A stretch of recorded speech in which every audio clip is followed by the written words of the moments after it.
सीताराम दोस्तों, आपका फिर से स्वागत है मेरे YouTube चैनल राधे श्याम में। आज हम आपको श्री रामचरितमानस के अध्याय का अगला भाग सुनाते हैं।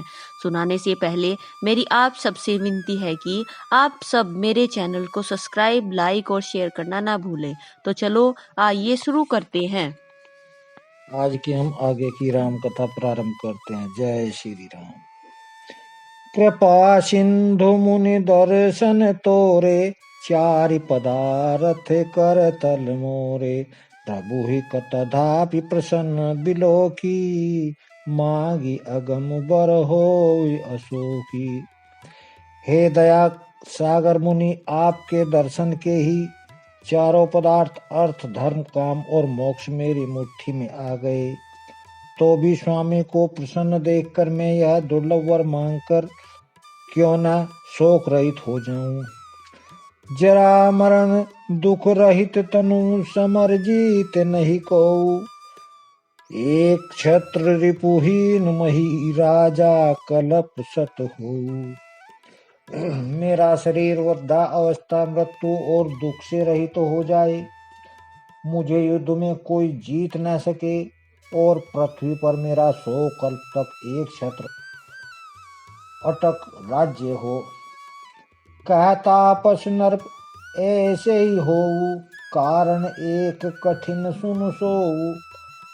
कालो तू अपद नाई ही सीसा, एक विप्र कुल छाड़े महिषा।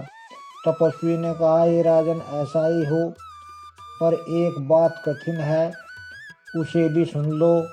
हे पृथ्वी के स्वामी, केवल ब्राह्मण कुल को छोड़ काल भी तुम्हारे चरणों पर सिर नवाएगा।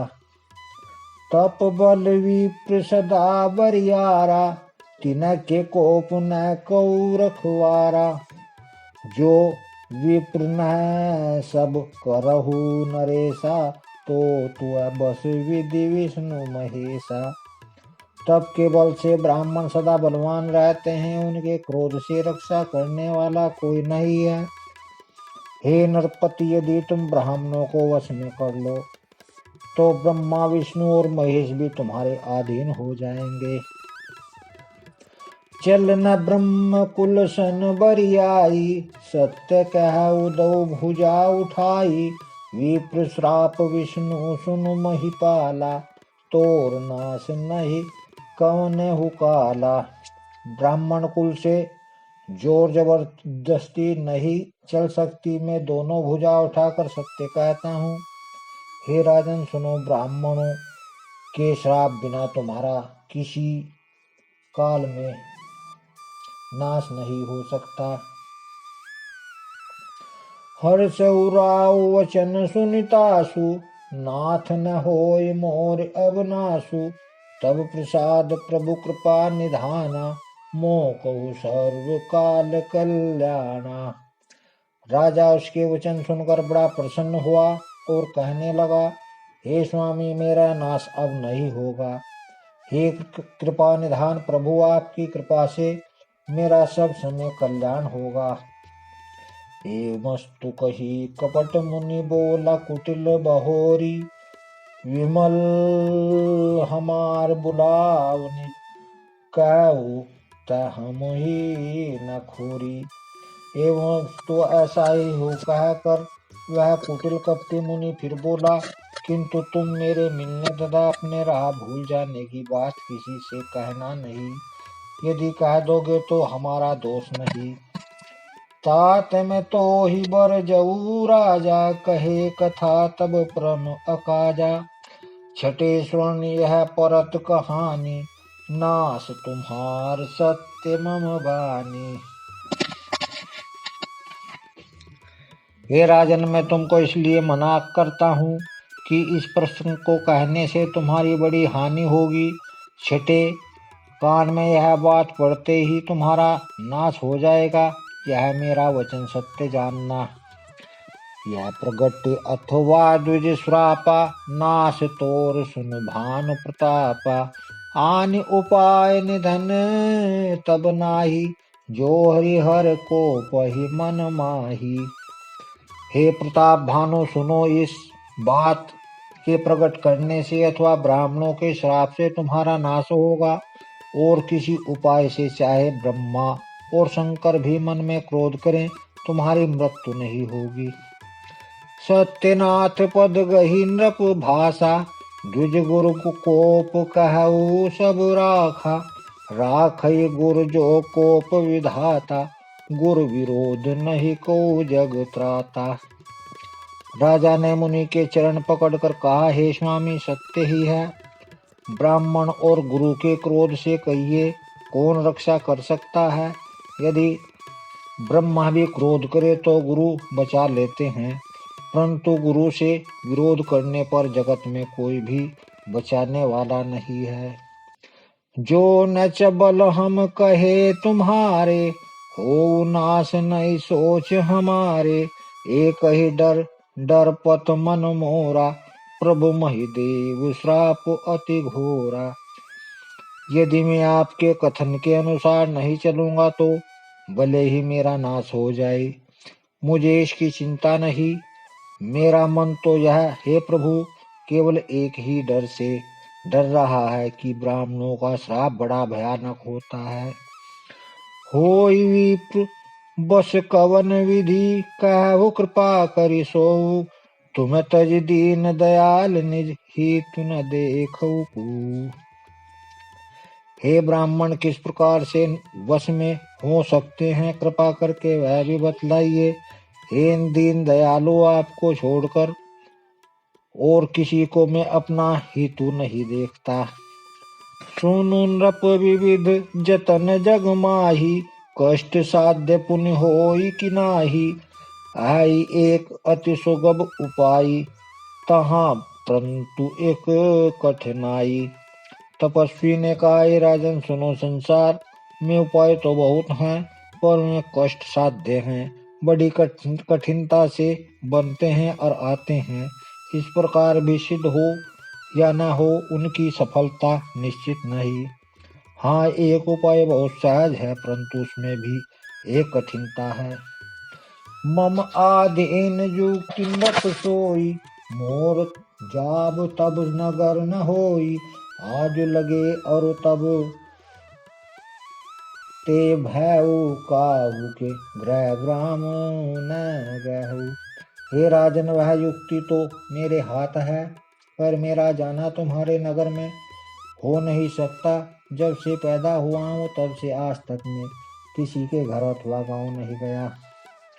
जो न जाओ तब होई काजो, बना आई असमंजस आजो। सुनु महेश बोलो मृदुवानी, नाथ निगम असिनिति बखानी। परंतु यदि नहीं जाता हूँ तो तुम्हारा काम बिगड़ता है। आज यह बड़ा असमंजस आ पड़ा है। यह सुनकर राजा कोमरवाणी से बोला, हे नाथ, वेदों में ऐसी नीति कही है कि बड़े सने लगुन पर कर ही, गिरि निज सरनि सदा तृण धर ही। जल्दि अकाद मोल बह फेनु, संतत धर निधरत सिर रेनु। बड़े लोग छोटों पर स्नेह करते ही हैं। पर्वत अपने सिरों पर सदा तृण घास और को धारण किए रहते हैं। आकाश समुद्र अपने मस्तक पर फेन को धारण करते हैं, और धरती अपने सिर पर सदा धूलि को धारण किए रहती है। बस कही गहे नरेश पद, स्वामी हो कृपाल। मोहि लागे दुख सही है, प्रभु सज्जन दीन दयाल। ऐसा कहकर राजा ने मुनि के चरण पकड़ लिए और कहा, हे स्वामी, कृपा कीजिए, आप संत हैं, दीन दयालु हैं, अतः हे प्रभु, मेरे लिए इतना कष्ट अवश्य सहिए। जानि नृपहि आपन आधीना, बोला तापस कपट प्रवीणा। सत्य कहु भूपति सुन तो ही, जग नाहिन दुर्लभ कछु मोही। राजा को अपने अधीन जानकर कपट में प्रवीण तपस्वी बोला, हे राजन सुनो, मैं तुमसे सत्य कहता हूँ, जगत में मुझे कुछ भी दुर्लभ नहीं है। और उसी काज में करे हऊ तोरा मन, तनु वचन भगत तय मोरा। जोग जुक्ति तप मंत्र प्रभाऊ, फल ही तब ही जब करिया दुराऊ। मैं तुम्हारा काम अवश्य करूंगा, क्योंकि तुम मन और वाणी और शरीर तीनों से मेरे भक्त हो। पर योग युक्ति तप और मंत्रों का प्रभाव तभी फलीभूत होता है जब वे छिपाकर किए जाते हैं।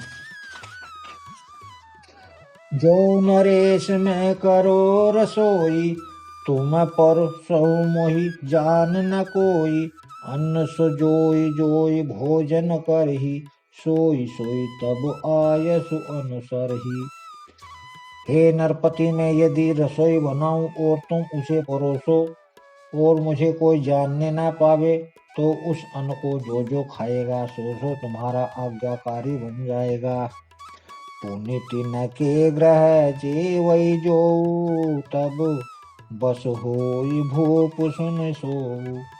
जाई उपाय रचहु नृप एहू, संबत भरी संकल्प करेहू। यही नहीं, उन भोजन करने वालों के घर भी जो कोई भोजन करेगा, हे राजन सुनो, वह भी तुम्हारे अधीन हो जाएगा। हे राजन, जाकर यही उपाय करो और वर्ष भर भोजन कराने का संकल्प कर लेना।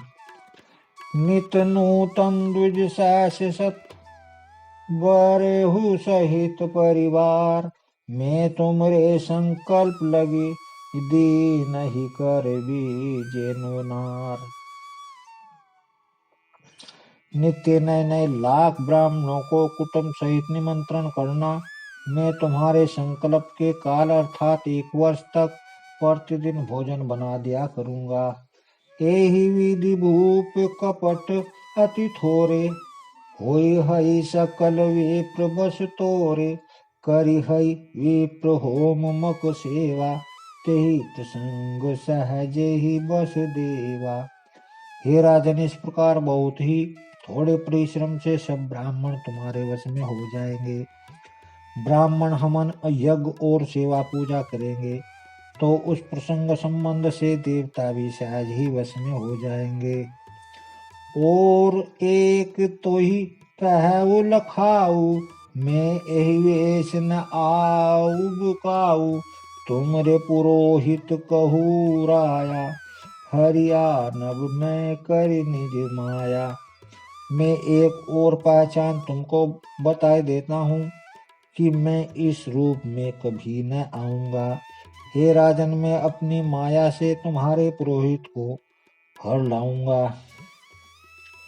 तप बल ते ही करी आप समाना, रखी हऊ इहा बरस परवाना।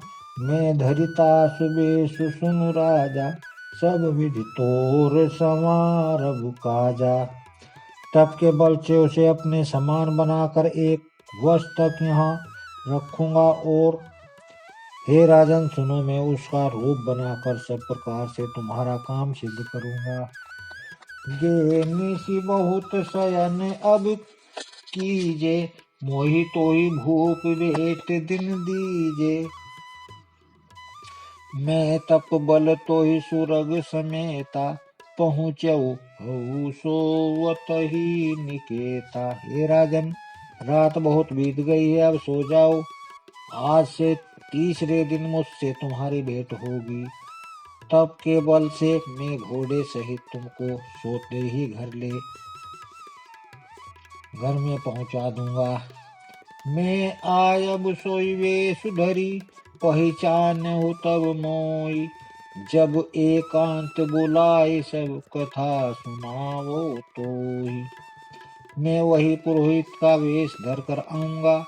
जब एकांत में तुमको बुलाकर सब कथा सुनाऊंगा, तब तुम मुझे पहचान लेना। शयन कीन नृप आय सुमानी, आसन जाई बैठ छल ज्ञानी। श्रीमती भूप निंद्रा अति आई, सो किमि सोई सोची अधिकाई। राजा ने आज्ञा मानकर शयन किया और वह कपट ज्ञानी आसन पर जा बैठा। राजा थका था, उसे खूब गहरी नींद आ गई। पर वह कपटी कैसे सोता, उसे तो बहुत चिंता हो रही थी। काल के तु निशिचर तह आवा, जेसु कर होई नृप ही भुलावा। परम मित्र तापस नृप केरा, जानै सो अति कपट घनेरा। उसी समय वहां काल केतु राक्षस आया, जिसने स्वर बनकर राजा को भटकाया था। वह तपस्वी राजा का बड़ा मित्र था और खूब छल प्रपंच जानता था। तेहि ते सत सुत अरु 10 भाई, खल अति अजय देव दुखदाई। प्रथम ही भूप समर सब मारे, विप्र संत सुर देखि दुखारे। उसके 100 पुत्र और 10 भाई थे, जो बड़े ही दुष्ट और किसी से न जीते जाने वाले और देवताओं को दुख देने वाले थे। ब्राह्मणों और संतों और देवताओं को दुखी देखकर राजा ने उन सबको पहले ही युद्ध में मार डाला था। तेई खल पाछिल बयरु संभारा, तापस नृप मिली मंत्र विचारा। जहि रिपु छय सोई रचहि न उपाऊ, भावी बस न जान कछुराऊ। उस दुष्ट ने पिछला बार याद करके तपस्वी राजा से मिलकर सलाह विचारी और षड्यंत्र किया, और जिस प्रकार शत्रु का नाश हो वही उपाय रचा। भावी वश राजा प्रताप भानु कुछ भी न समझ सका। रिपु तेजसी अकेल अपि, लघु करे गनिया न ताहु। अजहु देख दुख रवि शशि, सिर अवशेषित राहु। तेजस्वी शत्रु अकेला भी हो तो भी उसे छोटा नहीं समझना चाहिए। जिसका सिर मात्र बचा था, वह राहु आज तक सूर्य चंद्रमा को दुख देता है। तापस नृप निज सखहि निहारी, हर्षि मिले उठी भयहुल सुखारी। मित्र ही कई सब कथा सुनाई, जातु धान बोला सुख पाई। तपस्वी राजा अपने मित्र को देख प्रसन्न होकर उठकर मिला और सुखी हुआ। उसने मित्र को सब कथा कह सुनाई। तब राक्षस आनंदित होकर बोला, अब साधेव टिपु सुनहु नरेशा, जो तुम कीन मोर उपदेशा। परिहरि सोच रहु तुम सोई, बिनु औषध भी आदि विधि खोई। हे राजन सुनो, जब तुमने मेरे कहने के अनुसार इतना काम कर लिया, तो अब मैं शत्रु को काबू में कर ही लिया। समझो, तुम अब चिंता त्याग सो रहो। विधाता ने बिना ही दवा के रोग दूर कर दिया। कुल समेत रिपु भूल बहाई, चौथे दिवस मिलव में आई। तापस नृप ही बहुत परितोषी, चला महाकपटी अति रोषी। कुल सहित शत्रु को जड़ मूल से उखाड़ बहाकर आज से चौथे दिन में तुमसे आ मिलूंगा। इस प्रकार तपस्वी राजा को खूब दिलासा देकर वह महामायावी और अत्यंत क्रोधी राक्षस चला। भानु प्रताप ही बाजी समेता, पहुंचा ऐसी क्षण मांझ निकेता। नृप ही नारी पहि शयन कराई, है ग्रह बाधेसी बाजी बनाई।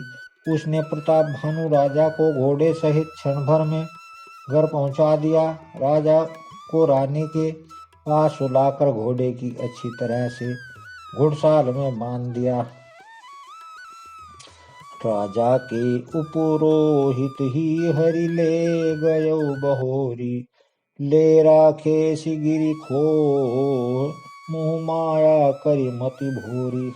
फिर वह राजा के पुरोहित को उठा ले गया और माया से उसकी बुद्धि को भ्रम में डालकर उसने पहाड़ी की खो में ला रखा।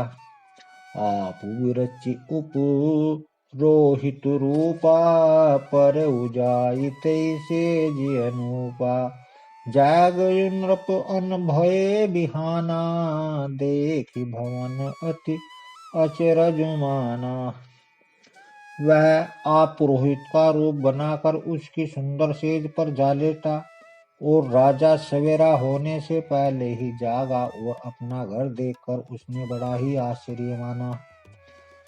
मुनि महिमा मन मनु महु अनुमानी, उठे उगवही जय जान नरानी। कानक गयउ बाजी चढ़ी तेहि, पुर नर नारी न जानौ केहि। मन में मुनि की महिमा का अनुमान करके वह धीरे से उठा जिसमें रानी न जाग पावे। फिर उसी घोड़े पर चढ़कर वन को चला गया। नगर के किसी भी स्त्री पुरुष ने नहीं जाना। आज की राम कथा यहीं समाप्त करते हैं। जय श्री राम। अगर आपको मेरी वीडियो अच्छी लगी तो बेल आइकन दबाना ना भूलें ताकि आपको मेरे आने वाली वीडियोस का नोटिफिकेशन मिलता रहे। धन्यवाद। जय श्री राम।